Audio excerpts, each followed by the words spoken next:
All right, welcome back. So in this lecture, we start looking at consensus dynamics.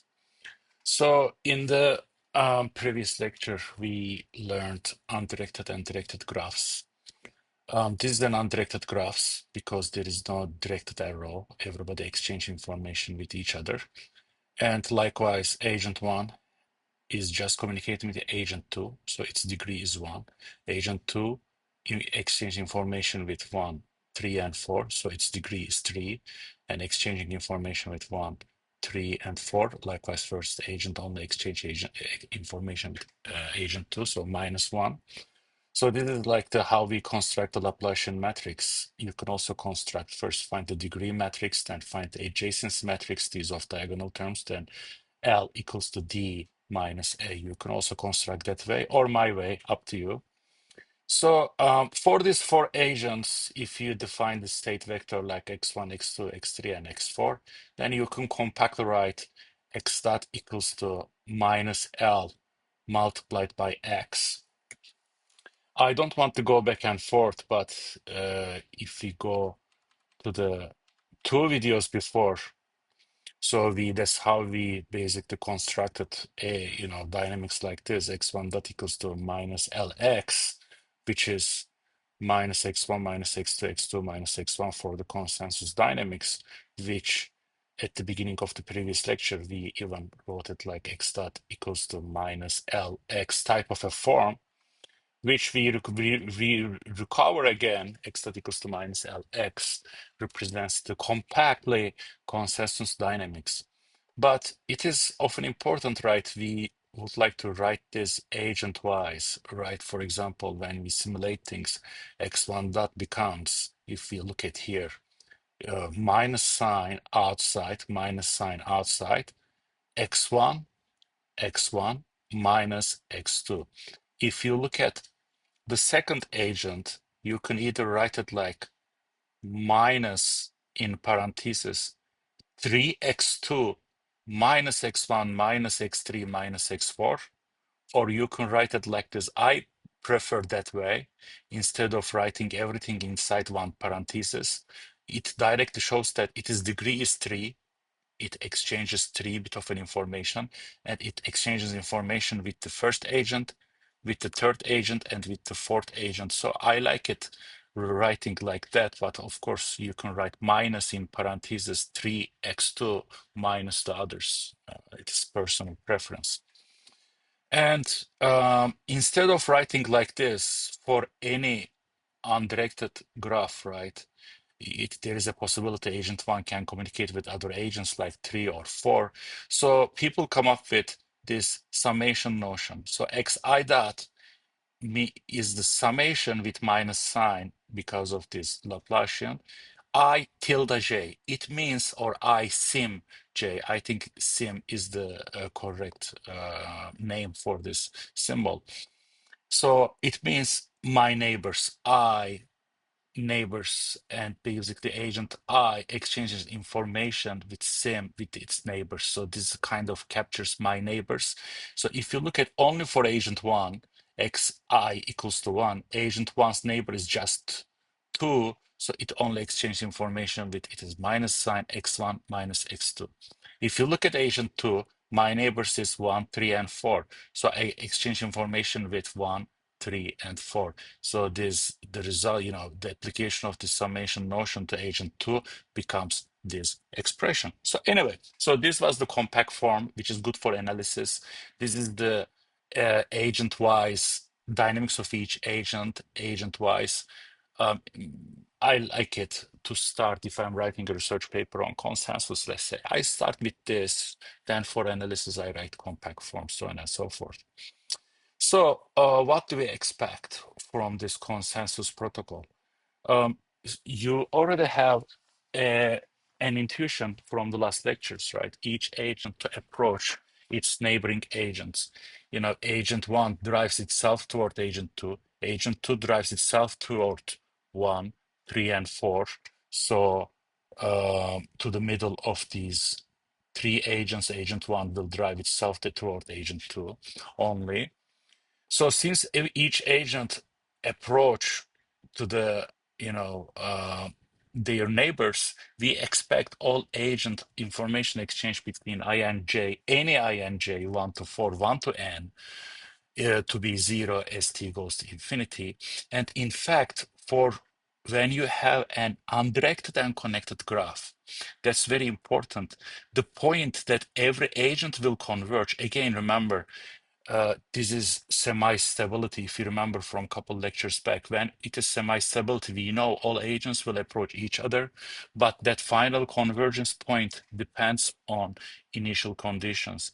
And when you have undirected and connected graphs, it is the average 1 over n of these initial conditions. So if your initial condition 1, 2, 3, and 4, if you sum them up, 1 plus 2, 3 plus 3, 6 plus 4, 10, 10 divided by n, 2.5 will be the each agent xi and xj will meet at the average of initial conditions, which in that case is 2.5. Here is the simulation. Here is the code that you can run, very self-contained. I run the con for 10 seconds, and I am calling ODU45 to solve this x that equals to minus lx, with L being this one.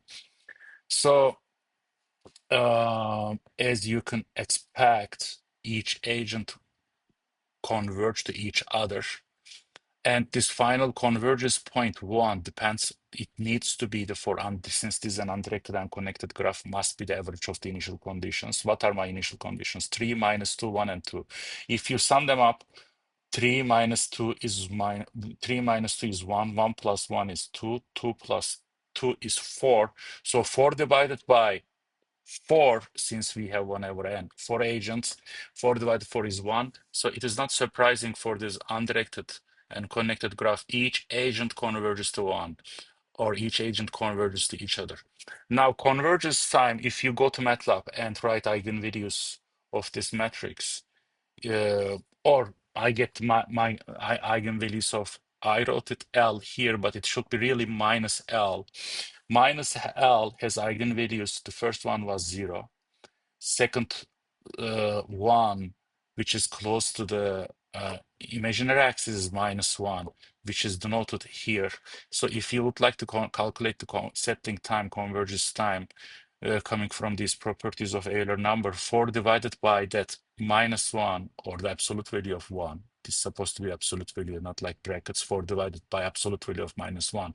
So it is 4 seconds. So agents converge around 4 seconds, which you can get from this Fiedler eigenvalue of the graph, 4 divided by the Fiedler eigenvalue, or if you are looking at the eigenvalue of minus L, like I do here, minus 1, you can put absolute value here. It doesn't matter. I look at eigenvalues of minus L, since x that equals to minus L.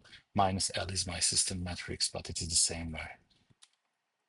All right, so let's look at this directed case. Directed case, I start with this graph. Let's model this graph for the directed case. Agent 1 only receives information from 3, so no one else. So my degree is 1. Agent 1's degree is 1. Agent 2 degree receives only information from 1. Its degree is 1. Information it receives from the first agent is minus 1. If you look at agent 3, receives information only from agent 2, so its degree is 1. It diagonal I put 1, and since information 2, if agent 2 feeds agent 3, this becomes minus 1. Likewise, agent 4, it is only connected to one of the agents, receive information from one of the agents, so which is minus 1. It goes like this. So if agent 4, for example, receives also information from agent 2, so there is an error from 2 to 4, then its degree becomes 2, and it becomes minus 1, minus 1, 0, and 2. But there is no link from 2 to 4. So this is the Laplacian matrix of this directed graph. And likewise, you can write all agents into this compact form, and you can obtain this x that equals to minus lx type of a form. In this example, x1 dot simply minus x1 minus x3, coming from this, minus sign outside, x1, x1 minus x3, likewise x2 minus sign outside, x2 minus x1. It goes like this. we use the same compact form for also for directed and connected graphs. This captures the neighbors that sends me information. So if you look at, for example, agent 2, it captures the neighbor that sends me information, which is 1. That's why x2 dot becomes minus just one neighbor, x2 minus x1. Everybody has one neighbors here in this example. So each dynamics looks like this. But let's say if agent 2 also receives, in this case, information from, let's say, agent 4, there is an arrow from 4 to 2, then x2 dot becomes minus x2 minus x1 minus, in parentheses, x2 minus x4. You are going to have two terms. But this is not the case in here. So what do we expect from this graph? The same thing. Agents approach to each other as t goes to infinity. But remember, there are some stuff different in directed graphs as compared to undirected case. One of them was, for directed case, L is not necessarily symmetric, and it is generally not symmetric. And the second one is the new information that I will provide you right now. The final convergence point is not necessarily the average of the initial conditions, unless, if my memory is correct, graph needs to be balanced, which is, in practical terms, um, in any Department of Defense or any scientific applications I have been involved so far, I didn't seek any graph to be balanced. I didn't put any requirement. And so even though they not necessarily converge to the average of their initial conditions, it is not a big problem. If if you are dealing with some sort of an application that, like sensor networks get temperature, and you really would like to get the average of the initial temperatures, let's say they are getting one-time shot, so one temperature. It may be important, but in other applications, especially vehicle applications, it doesn't necessarily a very important property, as long as agents converge to each agent. So I am simulating this with the same old E45 with the new graph, directed graphs.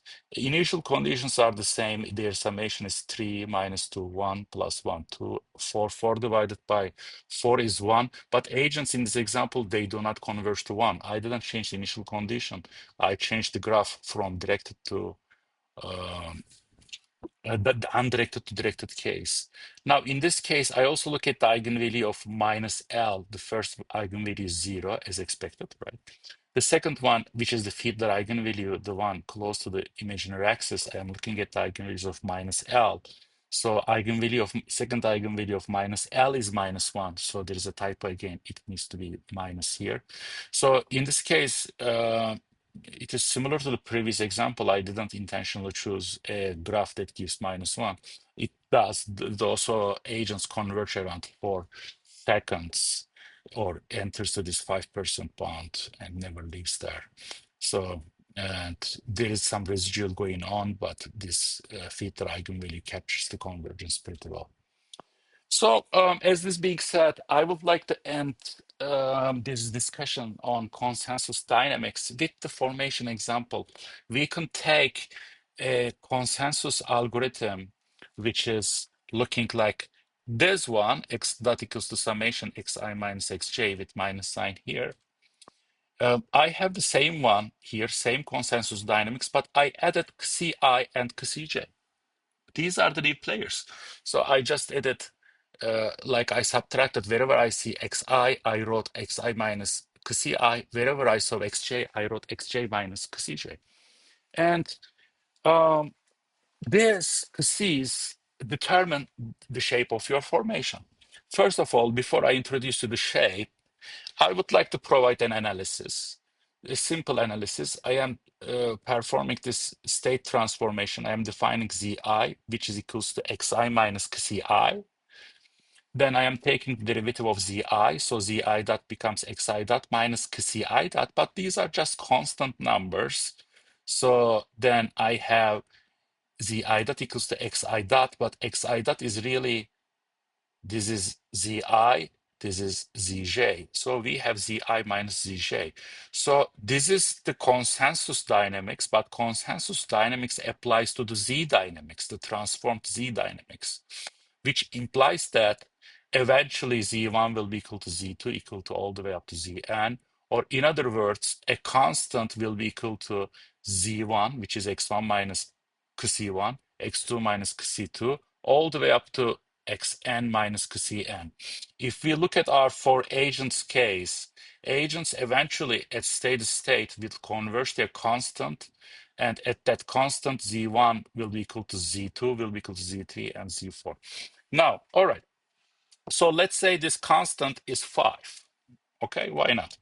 And let's say you are selecting C1 to be 1, 2, 3, and 4. Then this means since this constant is 5, this x1 has to be 6, right? 5 equals to 6 minus 1. So this needs to converge to 6. Now, if you look at here, constant equals to x2 minus C2. This is 5, C2 is 2. So this must be at steady state 3. X1 was 4, x2 was at 3, 2 and 1. This should be the other way. R, it should be the minus R, but anyway, you see that x1 will be 5, 4, 3, and 2. So, sorry, 1. So 5, 4, my bad. This needs, since this is 5, x4 needs to be 9. Yes, 9 minus 4, this is at 9. X3 needs to be at 8. 8 minus 3 is 5, so 8. This needs to be, this is 5, this needs to be 6. My bad, my math is bad. So you can skip that part. Oh, geez, I must be tired. All right, this constant is 5. So this to be 5, x1 needs to be 6. So 6 minus 1 gives you 5. So this converges to 6. This converges to 7, 7 minus 2. This converges to 8, 8 minus 3. This converges to 9, 9 minus 4 gives 5. So if you choose, anyway, these constants to have, each agent to be 1, 2, 3, 4, then each agent will have a distance of 1 meter apart from each other. So this is how you should select C1, C2, C3, and C4. Of course, you can try different numbers. You can take and you can simply copy paste this code to your MATLAB. And in this code, I am selecting C to be 1, 2, 3, 4. So each agent will have a 1 meter apart when they finally converge. After 4 seconds, still the 4, I am using the same graph, same directed graph. So I am using the same Fiedler eigenvalue. So I have a 4 seconds of convergence time. So if you, for example, make the 6 instead of 3, if you increase 6, then each agent will have 1 meter apart, 1 meter apart, but third agent and the fourth agent will have a 3 meter apart, like you see here. And you don't necessarily order x1, x2, x3, and x4 like this. You can, for example, send x1 here, x2 to the bottom, x3 to the top. It is really how you play with these C parameters. In short, you can create formations like this. After transient time of 4 seconds, agent will be at steady state. And this information for consensus dynamics, or this is like leaderless, like there are no leaders in the consensus type dynamics. This formation is static formation. Agents converge to some formation and stay there forever. All right. If you have any comments and questions, let me know. I will try to answer. See you in the next class.